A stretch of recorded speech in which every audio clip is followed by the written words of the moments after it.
Up at Georgia. Yeah. First was A&M. Those guys, the coaching staff, they were relieved of the duties. So I just had to find another fit. And part of that connection was Coach Amir. He was one of the guys that helped recruit me to Texas A&M when I was a freshman. He was here. You know, me and Coach Amir are really close. I talk to him all the time. And he was just like, hey, we have an opportunity here. You come check it out, see how you like it, see how you like Coach Crean. And I came down on a visit. You gotta love this place, right? Athens, nothing like Athens. Coach Crean, obviously his development, as far as the academic standpoint, life outside of basketball, the education that Georgia has, it's like second to none. You know, I'm intending to major in finance, so the Terry School, top 10 business school in the country. Just so many opportunities here. So I feel like I made the right decision. Of course, Coach went to Kennesaw State. Did you have any second thoughts after that, after he left? Or? No, because Coach told me, Coach Amir told me that there might have been, don't be surprised if that does happen, because he told me he was in the mix for that. So he was saying, if you commit here, commit knowing, commit for the school, commit for Coach Crean, not just because I'm here, because it'll be a possibility that I do leave. And then in terms of Amir, how much credit, I guess, do you give him for building that relationship with you, and what was that relationship like with him? Coach Amir is a guy I talk to every day. Okay. Even at A&M, we talked every day. Him and Coach Yurik, who's now at Texas Tech, I talk to him every single day. Just about basketball, just about life, just checking up on how I'm doing. I love him like family. I just talked to him last night, actually. Oh, really? Okay. Yeah, we FaceTimed last night. And his relationship here, he just kept it straight up with me, saying you have an opportunity here. Guys like you, guys want to be with you. Coach Crean is interested in you, and so I just followed that. And then in terms of your personality, and I know the other night you told me something like, hey, I'm short, and I know I'm short, but I got to go in there and kind of drive and do what I got to do. Coach Crean talks about your heart. Can you tell me a little bit about the Sahvir Wheeler away from basketball, just so I can kind of get to know who you are from a personality standpoint? Yeah, Sahvir Wheeler outside of basketball, just a guy who just wants everyone to have fun. You know, just a guy you could just come to, you can talk to about anything. I feel like I'm a guy, if you need any help, I'm always here to help you. Being the oldest of 6 kids, I have 5 siblings, so I've kind of learned how to talk to different people, how to get guys to come together. I just want to have a good time at the end of the day.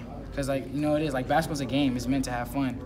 It's a business at this level, but if you're not having fun, what's the point? And then it also seems like you're kind of growing up beyond your years. It seems like in your demeanor, how you interact, you don't seem like a freshman in that regard. So in terms of your maturity, do you ever think of a moment or recall a moment back in high school, back in the day, where you had to kind of step up and be that guy? My dad has always been big on that, as far as talking to media, being able to public speak. My dad's always, he's taught me that since I started playing basketball, since 3rd grade.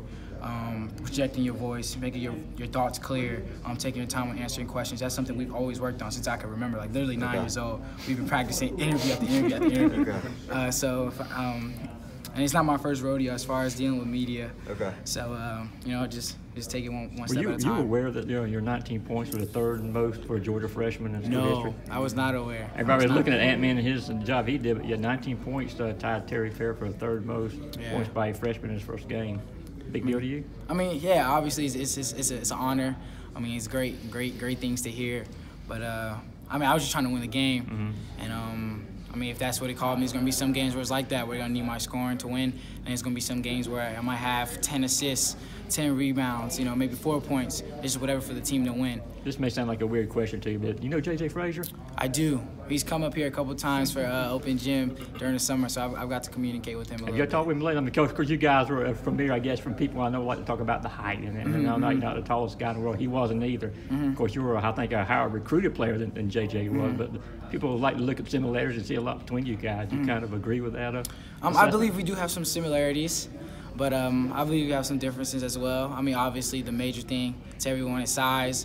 We're both left-handed, both kind of speedy, crafty guards.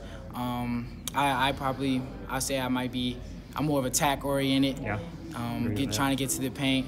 He relies more on his jumper. But then again, we're both smart players, both trying to win, both get teammates involved. So I definitely see similarities. I see some differences as well. You mentioned smart players. You mentioned finance too. I mean, you gotta be smart to get through finance. That's what I've heard. So when did you realize that's the direction you kind of want to go? My dad worked on Wall Street. Ah. And my uncle was on there as well. So I've always been around money as far as that goes. And one of my dream jobs after basketball, after hopefully playing in the NBA for a couple years, so is to be an NBA general manager. Be a GM of an NBA team, build my own team, my own roster, make some money while having fun. I'm still giving back to the game I love, and that's been and I think finance is that way to go. Is the point guard the smartest player on the court? I mean, is that safe to say that you have to be a bright guy? You have to be one of them. I'm not saying it's the smartest, because there are some really, really smart players on our team that don't necessarily play point guard, play that position. But you definitely have to be cerebral, knowing where guys are at, knowing what they should be able to communicate what's going on to your teammates. I think the point guard position has to be able to do that. You talked about wanting to build your own team and stuff. Have you done that on 2K at all? Have you built Most teams definitely. up? Yeah. Most definitely. Me and my brothers, we do it all the time. There's this game we play. You call Pick Your Five. Me and my brothers play, and we like pick 5 players, but you can't.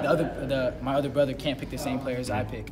So, for example, if I pick Magic Johnson, you have to pick another point guard, right? And he has to pick another point guard. Whoever else is playing, you can't pick the same players. And at the end, we see who has the better team. Right. So what's your so with that roster? So what's your all-time favorite? All-time favorite, top 5? Yeah. Based on production or just like my favorite players? No, just say, Who would be yours 5? Yeah. Who would build a 5? Yeah. Build my From 5. anywhere. Like an NBA. Yeah. All time? All time. I have to go with Magic, Michael Jordan, Shooting. Yeah, that's good. Kobe, Okay. Kareem, and Wilt. So you go with the 3-guard, 2 big man lineup there, huh? I mean, you can't stop Michael Jordan and Kobe Bryant on the wings.